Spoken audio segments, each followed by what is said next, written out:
Experts say artificial intelligence could effectively disrupt healthcare by predicting illnesses and also picking the best treatments, all while doing away with a lot of paperwork. Our guest is at the center of the promise and worry about AI and healthcare. You use the term self-regulatory. That's absolutely, I think, a fair term to use. These are vendors and customers coming together, coming up with guidelines and guardrails that they see as helpful for the work they're doing in the private sector. If state or federal officials want to make use of those, that's their call. Dr. Brian Anderson is an internationally recognized author and expert in digital health, innovation, and health standards. Now he's in charge of the Coalition for Health AI, which aims to provide guidelines for the responsible use of AI. There are a lot of challenges in the AI ecosystem right now. One of them certainly is trust in the healthcare space. You look at survey after survey, people broadly in society don't trust AI with really consequential decisions like those that we face in healthcare. This is Conversations on Healthcare.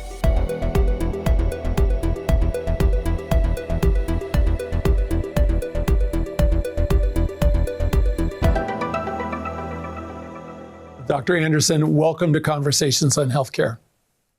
Thanks for having me. I'm excited to be here. Yeah, you've been full-time in your role for almost a year, and let's start with having you describe the Coalition for Health AI. Who's in the coalition, and what are your goals? Yeah, so CHAI, or Coalition for Health AI, we started in the middle of the pandemic, actually, in March of 2021, as a coalition of the willing. At the time, many of us were working in Operation Warp Speed and on the White House COVID task force, focused, of course, in the pandemic.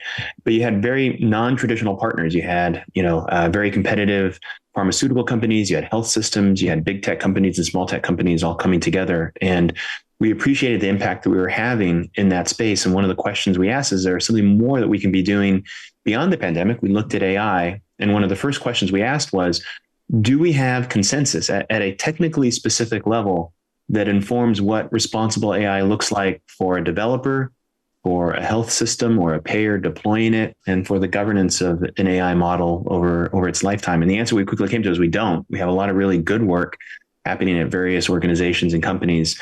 And we thought that, in a consequential space like health, that it's important to have consensus on what good, responsible, trustworthy AI looks like. And so that's really been our focus, is building a private sector-led coalition to build those technical best practice frameworks for the industry to align on, to accelerate the kinds of innovation and development of AI, building trust between vendors and their customers like health systems, to deploy and use these AI technologies to improve patient outcomes and care. It really quickly grew from the 8 organizations that we started in March of 21 to now we have nearly 3,000 different organizations that are part of CHAI. I think it's probably the largest health AI coalition on the planet.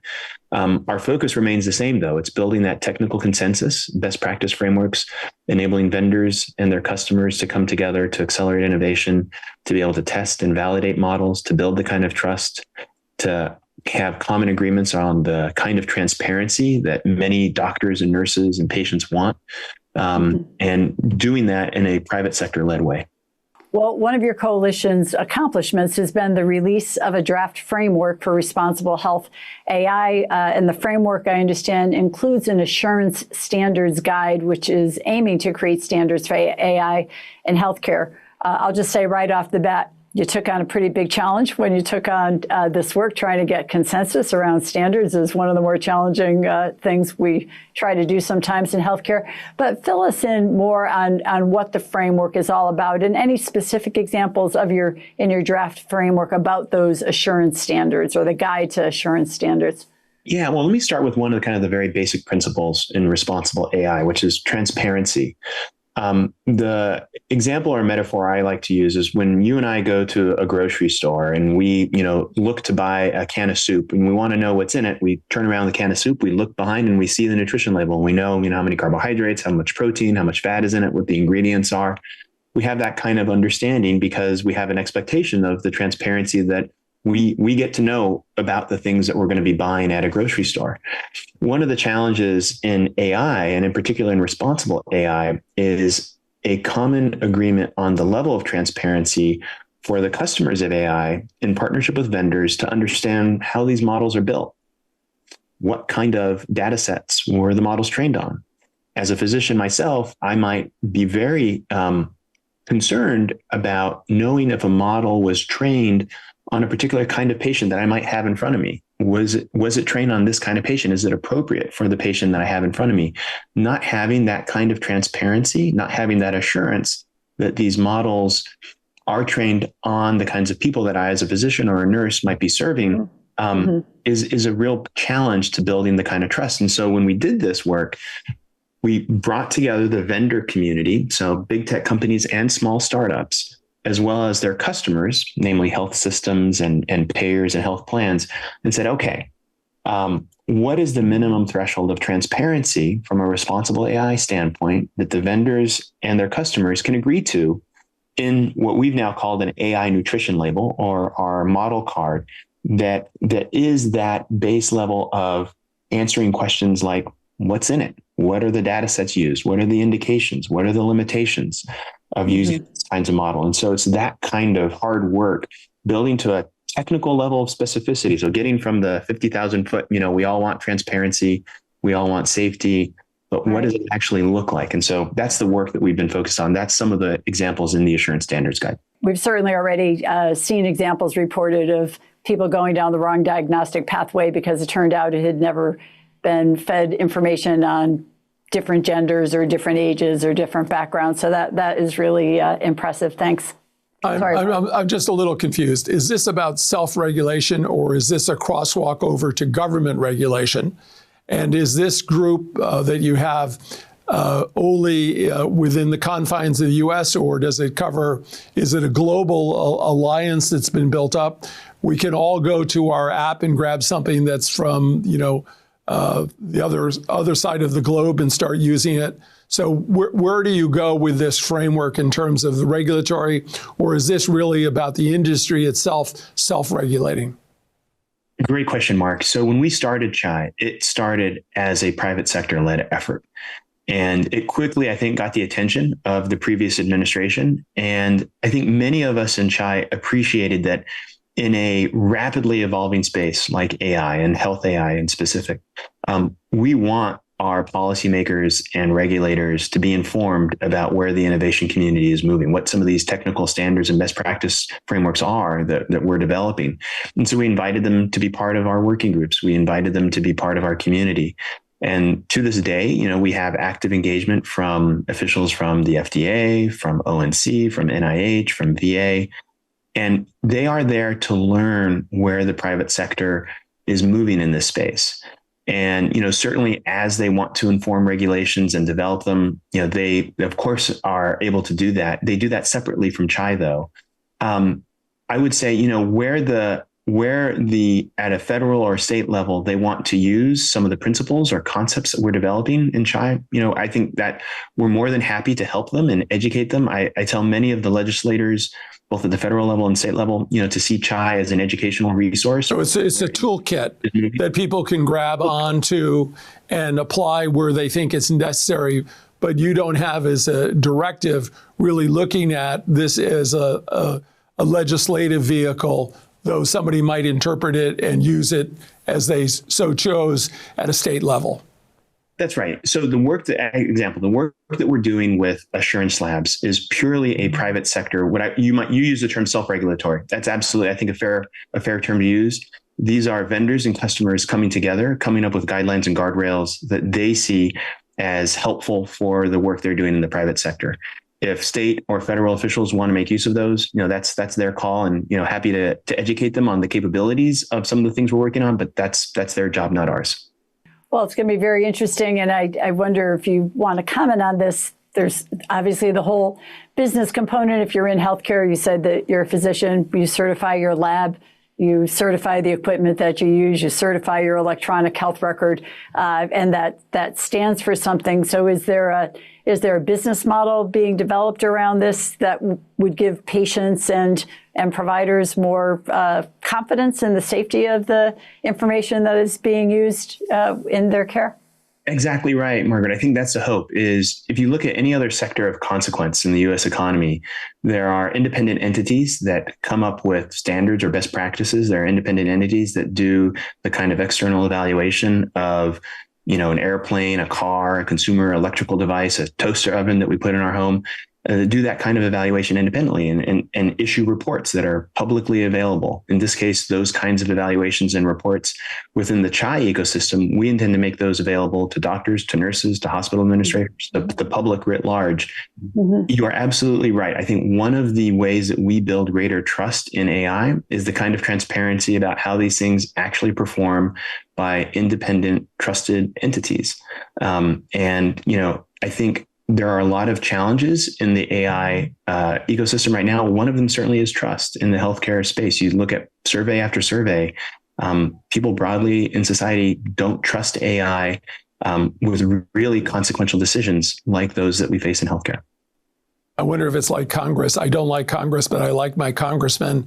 I'm wondering on AI, is it that I have an app that I kind of like and I use it, but pox on all of them? But I do want to get back to the sort of issue of cost, and we've seen the market upheaval happening when new products come out online that could potentially train AI tools at a much lower cost than had previously been predicted.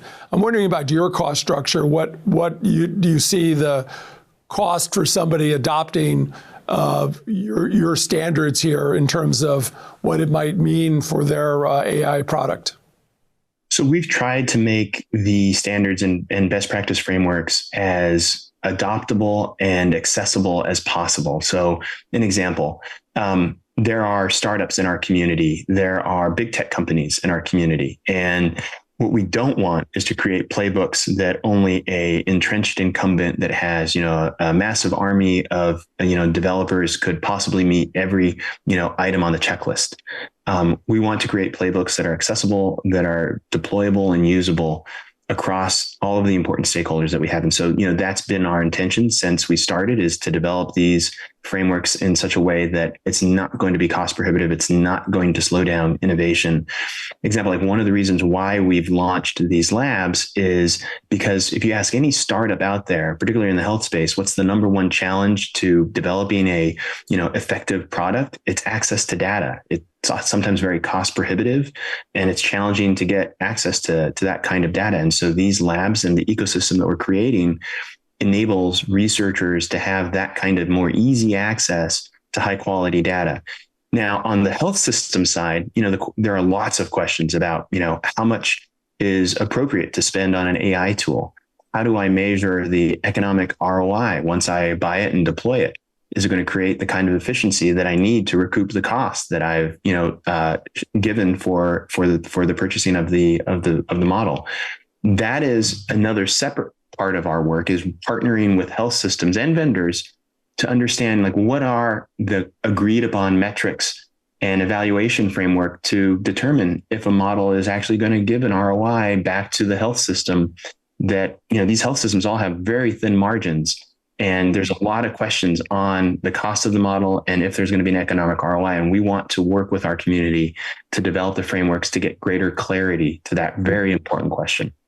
Well, I'm curious, and maybe in a different area, but do your efforts tie in with President Trump's Stargate announcement that aims to highlight AI's ability to transform healthcare by reaching the holy grail of helping to develop a cancer vaccine? Well, so I can start by saying certainly the main parties in Operation Stargate, so OpenAI, Oracle, are part of CHI. And so we work very closely with them as founding partners of the Coalition for Health AI.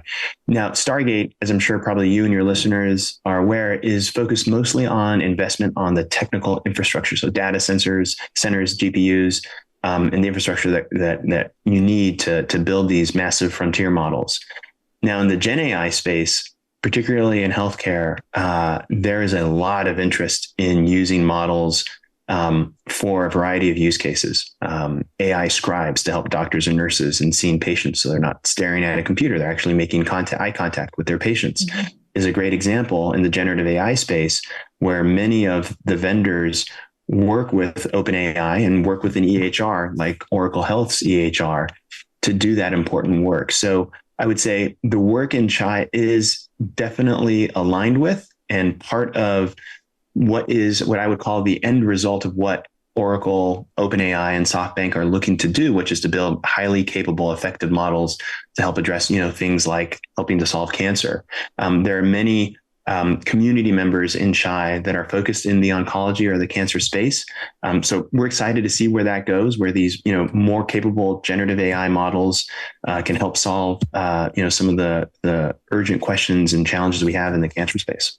And Dr. Anderson, I'm wondering, there's been some criticism of your group, and it's mostly centered around the idea that the coalition is policing itself. You mentioned that you had OpenAI and Oracle. You also have Microsoft and Google. I'm wondering, how do you respond to those points that are being made? Yeah, no, I appreciate that question. When Chai launched, it was started by a group of doctors in the private sector. And it was clear that we had a vision and a goal that was, I think, deeply resonant with the broader ecosystem. So yes, all of the big companies that people recognize the names of, Microsoft, and Google, and Amazon, some of the biggest health systems in the US are all part of Chai. But at the same time, over 25% of our members are startups with less than 50 employees. It's going to take all of us to solve a lot of these challenges in this space. And so, although, yes, we have all of the name brands that people recognize like OpenAI and others, we also have a lot more names of organizations that people don't recognize. And in Chai, the way governance works in our working groups is each organization gets one vote. So it's not like any of the, recognized names get more votes than any one startup. And so, candidly, the way governance works in Chai is it's heavily weighted towards the startup community, where they are the ones that are able to drive the consensus work that we're doing. And it's, not the Microsoft or the Amazon or the Google that's able to do that. Although those are, of course, important partners. All of our community members are equally important in that sense.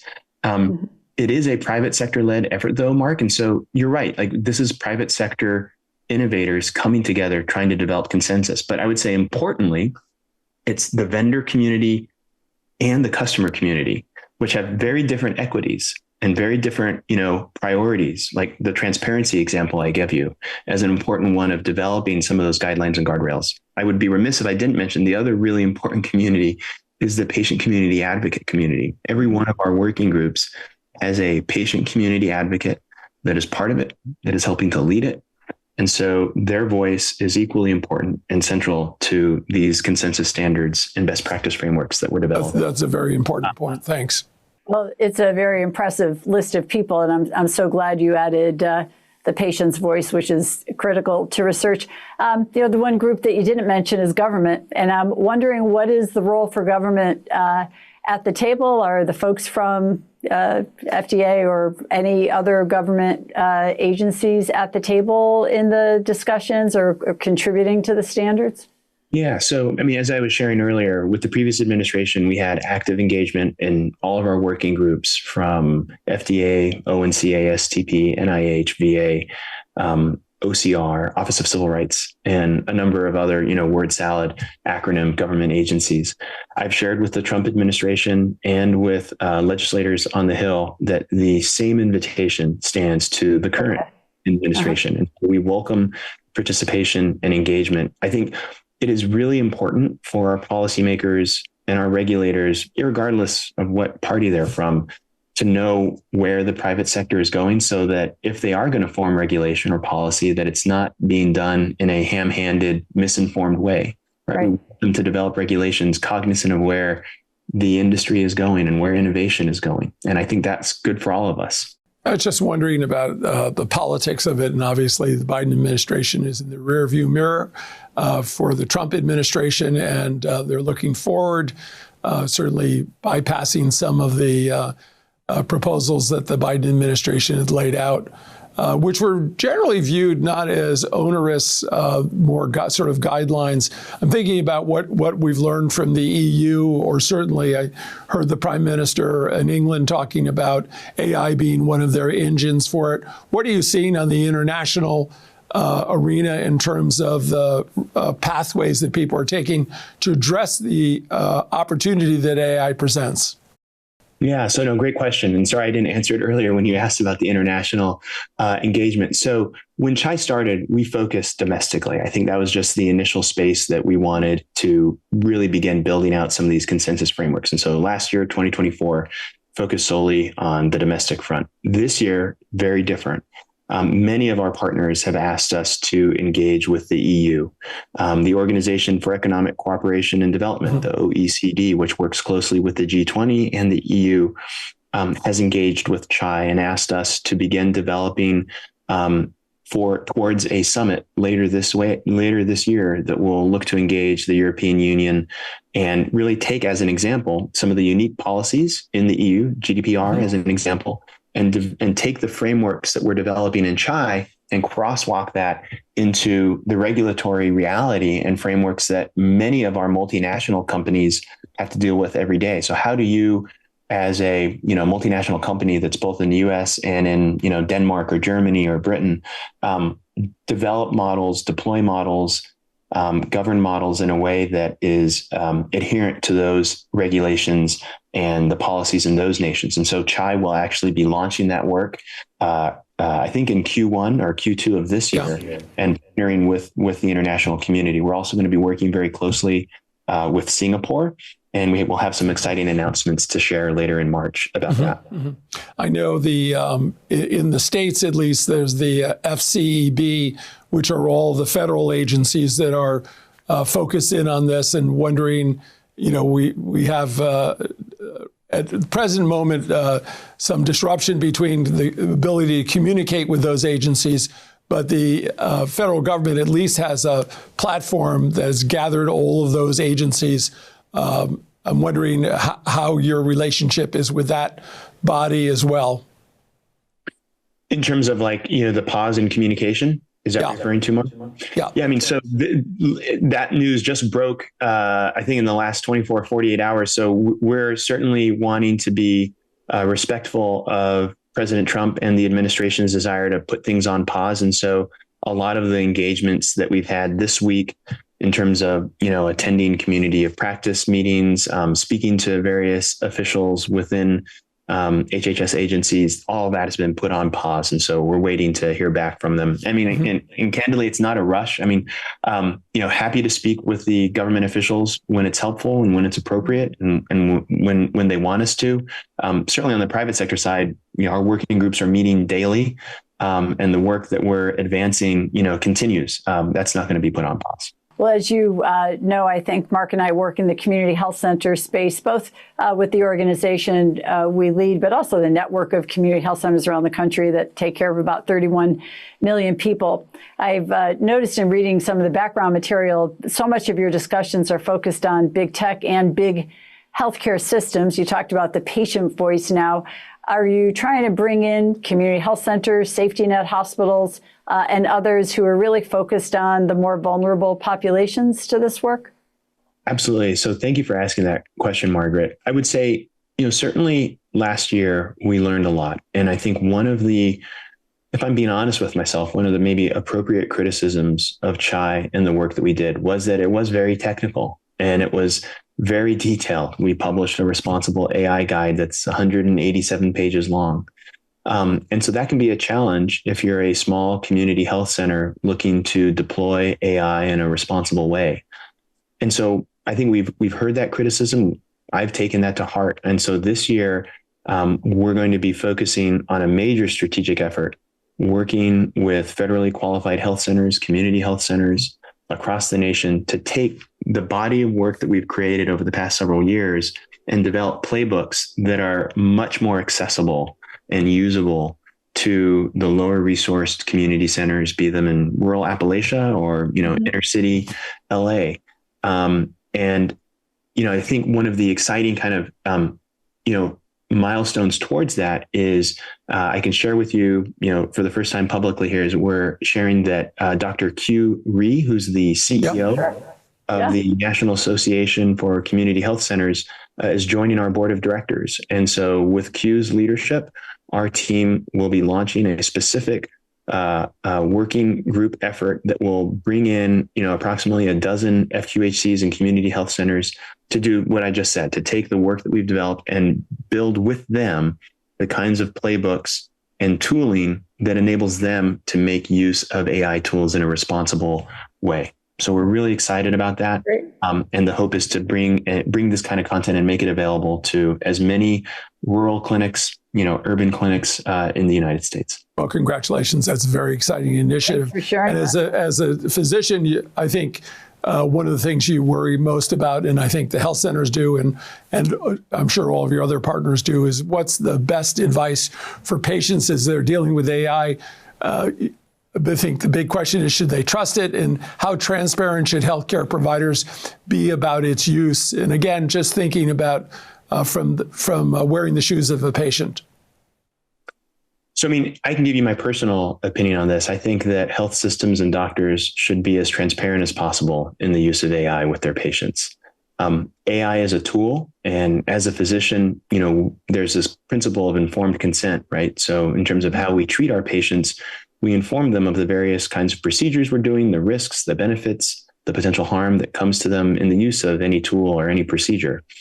And I think the same principle applies here. Although it's less clear cut, because as a provider, I don't necessarily inform a patient if I'm going to be using a stethoscope or an ophthalmoscope or an otoscope, which are also tools that I might use. AI as a tool, I think, might have more consequentiality to it than a stethoscope or an otoscope might. And so I do think that there is a rationale that many providers share with me that we should be informing our patients and should be having those kinds of informed conversations with our patient if they want. Aren't they sitting on the other side of you with their own AI device saying, let me... let me check. Too.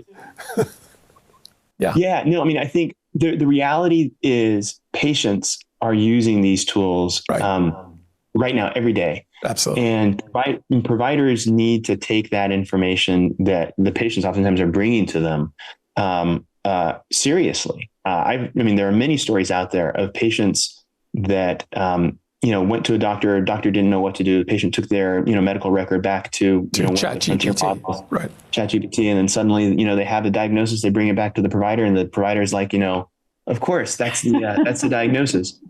So we need to be partnering with our patients in using these tools appropriately. I think the one caution I would offer is sharing your private medical record with any of these online tools means that you are consenting to share your private information with a company. That's a great point. And just being aware of that. Well, I have to ask you, since you said that you started all this work 2020, 2021, so, we are always living in interesting times, it seems, but that was certainly interesting as we come up on the 5th anniversary of the start of COVID. But you work closely, I understand, with the White House COVID Task Force and with Operation Warp Speed. I'm wondering if there's any lessons that you learned in these roles that you are having to put to good use now in moving your coalition forward. Yeah, well, certainly lots of lessons on that. Being comfortable with ambiguity, I think, is one of the biggest lessons I learned in that time. In COVID, we didn't know which therapies were going to work. We didn't, understand how people and why people were dying when this started. And yet we still worked hard every day to try to get to the answers. I think very similarly in the AI space, we have a bunch of theories on how to develop models, how to develop capable models.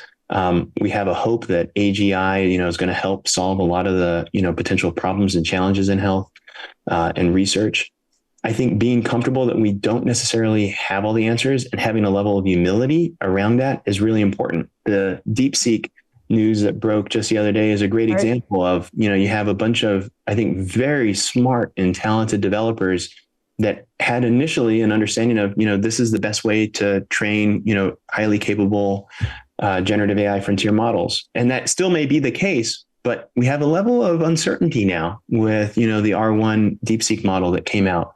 And so I think ambiguity and being comfortable with that is one. I think the other challenge is, or the other lesson I've learned is building alignment of incentives is so critically important, particularly when you have inherently competitive organizations, right? To have a group of technology companies all working collaboratively is not easy.